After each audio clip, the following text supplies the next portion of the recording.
Namaste and welcome to this exciting episode of Sathology Debunking Mythology. So, के इस episode में आपका बहुत बहुत स्वागत है। अगर आप हमारे मेंबर्स नहीं बने हैं तो ज़रूर मेंबर्स बनिए, और अगर आपको हमारे वीडियोस अच्छे लगते हैं तो आप लाइक करिए, शेयर करिए और ज़्यादा से ज़्यादा लोगों को हमारे चैनल के बारे में बताइए। हम लोग धार्मिक तरीके से विश्लेषण करते हैं सभी करंट अफेयर्स का। चलिए अब हम चलते हैं वेनेजुएला की तरफ। वेनेजुएला दक्षिणी अमेरिका या फिर पुष्कर द्वीप हमारे शास्त्रों में नाम है उसका, उसमें एक नेशन स्टेट है जो एक कृत्रिम रूप से कैथोलिक चर्च ने बनाया था। देखिए, अगर कैथोलिसिज्म इतना यूनाइटेड होता तो सारे एक ही देश होता, उधर नहीं किया उन्होंने, क्योंकि कैथोलिसिज्म यूनाइटेड नहीं है। वो हर चीज को बांटता है, तोड़ता है। सारी कंट्रीज दक्षिण अमेरिका की या फिर आप साउथ अमेरिका बोलते हैं या फिर पुष्कर द्वीप की सारी कंट्रीज जो हैं कैथोलिसिज्म के द्वारा कंट्रोल्ड है, except Belize, except Guyana, except Barbados, Trinidad, Tobago, उनके अलावा छोटे छोटे वो कंट्रीज हैं, बाकी सारे कंट्रोल्ड बाय कैथोलिसिज्म। लेकिन चर्च तो डिवीजन क्रिएट करता है, यूनिटी क्रिएट करता नहीं है। उसने पोप के बल पर, उसकी मेरी बुक है गोल्ड ग्लोरी एंड गॉड, आप सर्च कर सकते हैं उसको, उसने उसके बेसिस पे पूरा कंटेंट डिवाइड किया और टुकड़ों में सब जगह बांट दिया ताकि नेटिव अमेरिकन को या नेटिव जो वहां के इंडिजिनस कम्युनिटीज उनको खत्म कर दिया जाए। उनके विरुद्ध खड़ा हुआ कैपिटलिज्म, जो कि promoted by church of England, और उसने हर जगह जाके मिलिट्री इंटरवेंशन करके सैन्य शक्ति अपनी बढ़ाकर और ब्रूट फोर्स के थ्रू उसने कैथोलिसिज्म को कंट्रोल किया, क्योंकि वही एक चारा होता है इनको कंट्रोल करने का। इनको मिलिट्री डिफीट दी जाए, जैसे कि इंग्लैंड और फ्रांस के वॉर्स, इंग्लैंड ने उसको मिलिट्री डिफीट दी फ्रांस को। इंग्लैंड और जर्मनी के वॉर्स, जिसके लिए वर्ल्ड वॉर 1 हुआ, वॉर 2 हुआ, जिसने कैथोलिक जर्मनी को इंग्लैंड ने डिफीट दिया मिलिटरीली। अब वेनेजुएला का क्या गेम है? Venezuela richest oil producing country है।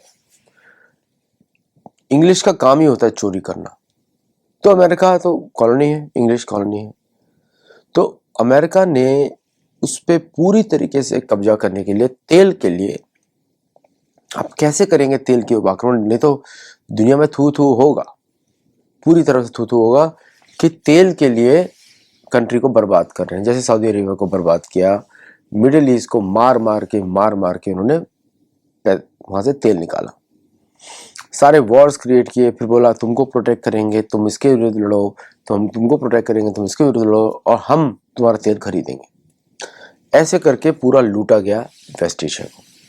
वेस्ट एशिया अभी भी लूटने के लिए तैयार है, क्योंकि इस्लामिज्म कंट्रीज है।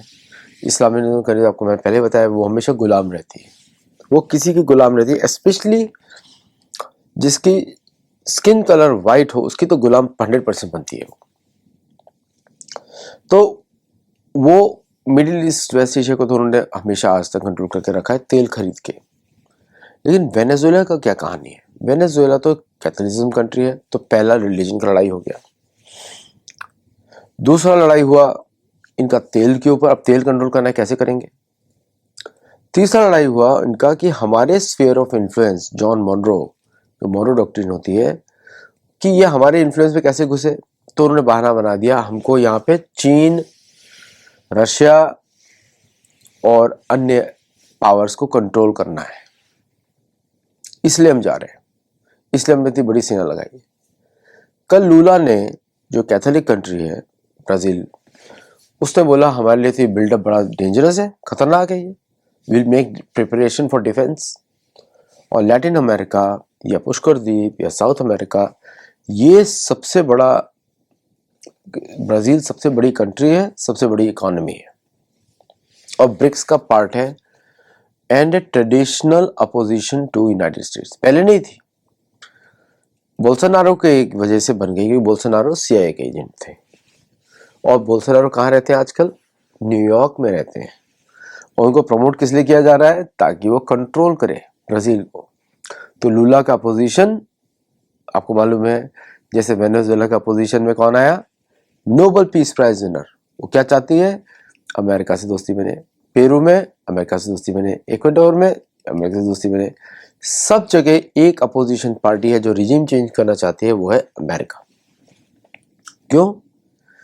क्योंकि एशिया से उनको ट्रेड करना बड़ा मुश्किल पड़ रहा है, क्योंकि एशिया के लोग ज़्यादा स्मार्ट होते हैं और इजीली कंट्रोल कर देते हैं अमेरिकन बिजनेसेस को।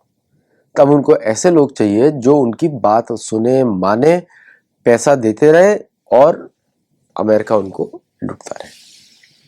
ये एक्चुअली बेसिक जियोपॉलिटिक्स है, असरवाद जो चल रहा है वेनेजुएला में।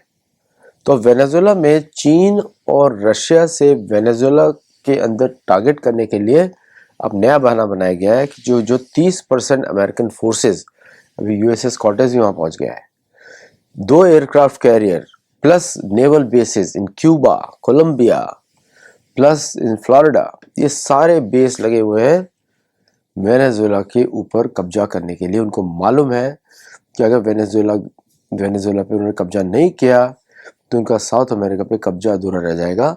आफ्टर वेनेजुएला बारी है ब्राज़ील की, सब याद रखिएगा, मैंने आपको पहले बताया। उसके बाद ब्राज़ील की बारी है, इसलिए अभी से लूला ने चिल्लाना शुरू कर दिया है। कोलंबिया, गयाना, फ्रेंच गयाना, ये सब कंट्रोल्ड है। पेरू, इक्वाडोर, चिले सब कंट्रोल्ड है। चिले में तो अमेरिकन फेवरेबल गवर्नमेंट है, अभी अमेरिकन अपोजिशन जीता है वहाँ पे। Bolivia, Uruguay, Argentina already controlled है, बोलिविया उरुग्वे कंट्रोल कर लेंगे। बाकी बचे छोटे स्टेट, अल साल्वाडोर तो उनके साथ ही है। मैक्सिको पे तभी कभी भी वो प्रेशर डाल सकते हैं, क्योंकि मैक्सिको में आधे से ज़्यादा पॉलिटिशियन बिके हुए हैं, सबके पास ग्रीन कार्ड है। वो रहना ही, मैक्सिकन पॉलिटिशियन मैक्सिको में नहीं रहना चाहते, जान माल का खतरा नहीं है, वो रहना ही नहीं चाहते, क्योंकि वहाँ जॉब्स ही उनके बच्चों के लिए। मैक्सिमम जो एंकर बेबीज बोलते हैं, जिनके माता पिता सिटीजन है वहाँ पे, वो सिर्फ बॉर्डर क्रॉस करते हैं मैक्सिको अमेरिका में जन्म देने के लिए निकल जाते हैं। तो ज़्यादातर बच्चे एंकर बेबीज हैं अमेरिका में।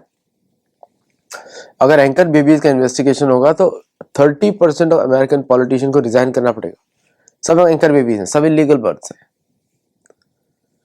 ये लोग अमेरिका का जो लॉ होता है, जो अमेरिका में पैदा हुआ अमेरिकन होता है, उसको फॉलो करते हैं। और इलीगल तो एंकर बेबी कब होता है, जब इलीगल माता पिता एक टूरिस्ट वीजा पे आए, जन्म दें अमेरिका में और वापस चले जाए, उसको बोलते हैं एंकर बेबी। अमेरिका सिटीजन नहीं है। अगर अमेरिका में रहते हैं लीगल वीजा से और अमेरिका में लीगल वीजा पे उनके बच्चा होता है, तो उसको एंकर बेबी नहीं बोला जाता। ये ट्रेडिशनल डेफिनेशन है जो मैंने समझी है, लेकिन उसका इम्प्लीमेंटेशन कितना होता है मुझे पता नहीं। तो वेनेजुएला का जो असली गेम ये है कि तेल चाहिए अमेरिका को। अब उसको किसी भी बहाने उसको वेनेजुएला कंट्रोल करना है, तो चाइना और रशिया को हटाने के लिए कमजोर करेगा। और हम लोग ऑलरेडी हमारे शोज पे बोल चुके हैं, 2022 से बोल रहे हैं कि America will withdraw from everywhere else and only focus on South America. तो North America, South America will be itself an island of trade, और इस पर पॉलिसी किसकी चलेंगी, अमेरिका की चलेंगी। इसलिए जिन लोगों ने स्पेनिश नहीं सीखा है, अमेरिका में रहते हैं, सीख लें, क्योंकि ये इंपॉर्टेंट होने वाला है इन कमिंग डेज। अच्छा, अब हम चलते हैं आगे कि इसका ग्लोबल रैमिफिकेशन क्या होगा। ग्लोबल रैमिफिकेशन होगा कि दुनिया का सबसे बड़ा तेल भंडार अमेरिका के हाथ में आ जाएगा, प्राइसेस फिर बढ़नी शुरू हो जाएंगी।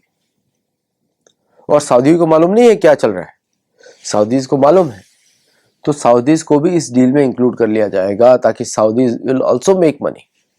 वो परिवार जो चलाता है अरेबिया को, सऊदी अरेबिया को, वो परिवार को, उसको कोई उस जमीन से लगाव नहीं है, वो it's an occupation for them to control the resources.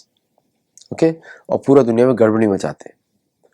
और अमेरिका को इससे दूसरा फायदा भी होगा कि वो कैथोलिसिज्म को करारी हार देगा 400 साल के बाद, और जितना भी उन्होंने लूज किया था ब्रिटिश ने ड्यूरिंग द कोलोनाइजेशन पीरियड, वो सब वो गेन कर लेगा।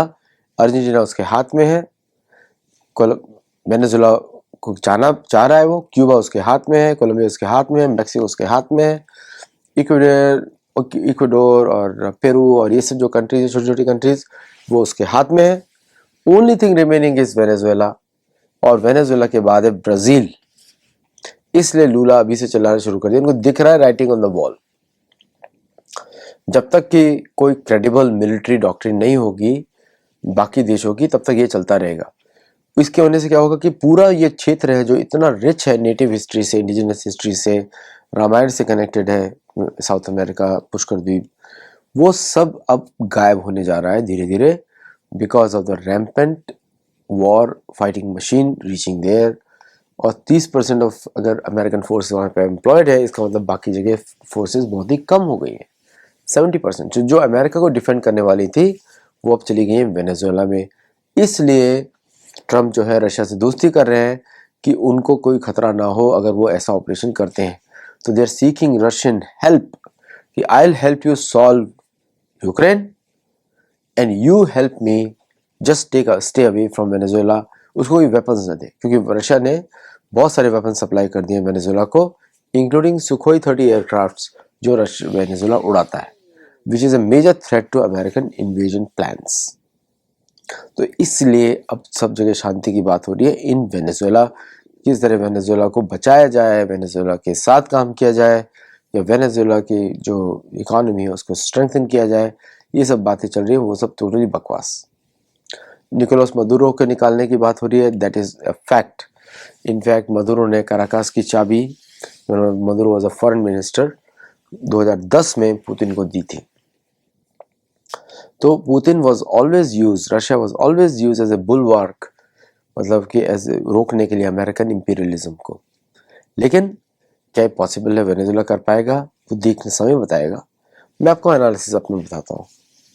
वेनेजुएला पे युद्ध नहीं करेंगे, वेनेजुएला सरेंडर करेगा, क्योंकि वेनेजुएला को मालूम है जो जान माल की नुकसान होगा वो सिंपल सरेंडर से सुधर सकता है। प्लस मुझे ये भी लग रहा है अब कि Brazil will try to acquire nuclear weapons to protect themselves against North America. Brazil में न्यूक्लियर वेपन्स नहीं है, और अगर ब्राज़ील ऐसा प्लान बनाता है न्यूक्लियर वेपन्स का, that will be a campaign like Iran against Iran. उसको रोका जाएगा कि न्यूक्लियर वेपन्स नहीं बनाए। Maximum nuclear weapons are in Asia, Bharat के, चाइना के और रशिया के। पाकिस्तान न्यूक्लियर पावर नहीं है। Pakistan uses American and Chinese nuclear weapons, और उन्हीं को यूज़ करता है टेस्टिंग के लिए भी। Therefore, those will be withdrawn in the case of any conflict. Bharat ने उसके लिए ब्यूगलर मैकलेस को कॉल आउट किया और उस पर अटैक किया उसके न्यूक्लियर इंस्टॉलेशंस पे। तो now the whole game shifting towards South America for America. और इसके लिए वेनेजुएला में रिजीम चेंजिंग आवश्यक है ताकि तेल कंट्रोल करे, और ब्राज़ील को रोका जाए न्यूक्लियर वेपन डेवलप करने के लिए। और ये जितने भी शिप सप्लाई किए गए डिप्लॉय किए वेनेजुएला के लिए, अगर वो वहाँ से सिर्फ 200 किलोमीटर 200 मील साउथ ही मूव करते हैं तो Brazil will be on the target. इसलिए Brazil is trying to buy, और ब्राज़ील कैपिचुलेट कर देगा 2 मिनट में। Brazil is trying to buy Akash systems to protect themselves against American forces. और ब्राज़ील रशियन वेपन्स भी नहीं खरीदेगा, क्योंकि उसकी forces are not design to assimilate it.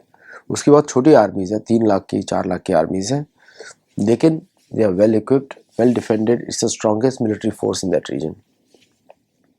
उसके लिए अर्जेंटीना फ्रंट खोल देगा ब्राज़ील के लिए, फिर उसके लिए यूरुग्वे वगैरह फ्रंट खोल देंगे, फिर उसके लिए पेरू से फ्रंट खोल दिया जाएगा। It is undefensible, indefensible. Brazil को मालूम है इनडिफेंसिबल, इसलिए उसके ऊपर से सारे जो टैरिफ्स कॉफ़ी से हटा दिए गए, ताकि उसको अमेरिका दिखा रहा है कि we are friendly to you, क्योंकि ब्राज़ील इज़ मिलिटरीली अनडिफेंडेबल। वो नहीं कर सकते क्योंकि army is too small and they don't have the will to fight. वो सिर्फ छोटे मोटे कारनामे कर सकते हैं, प्लेन्स बना सकते हैं या फिर किसी को धमका सकते हैं, लेकिन they can not win a war against America. तो इसलिए लूला ने पहली बार बोल दिया अभी कि उसके लिए अब थ्रेट है। तो will Russia and India and other countries step in, ये तो देखना पड़ेगा, क्योंकि ब्रिक्स का कोई ऑफिस ही नहीं है, ब्रिक्स का कोई अलायंस ही नहीं है। तो ब्रिक्स अभी स्टिल पेपर पर है। Okay, it's in Western media only. It is not in any other media, including Indian media में भी नहीं है इतना ज़्यादा। So we'll have to see what happens. लेकिन मैंने आपको पर्सपेक्टिव बता दिया क्या चल रहा है। Thank you all for listening to me. जय Jagannath, and I'll see you in the next show. नमस्ते।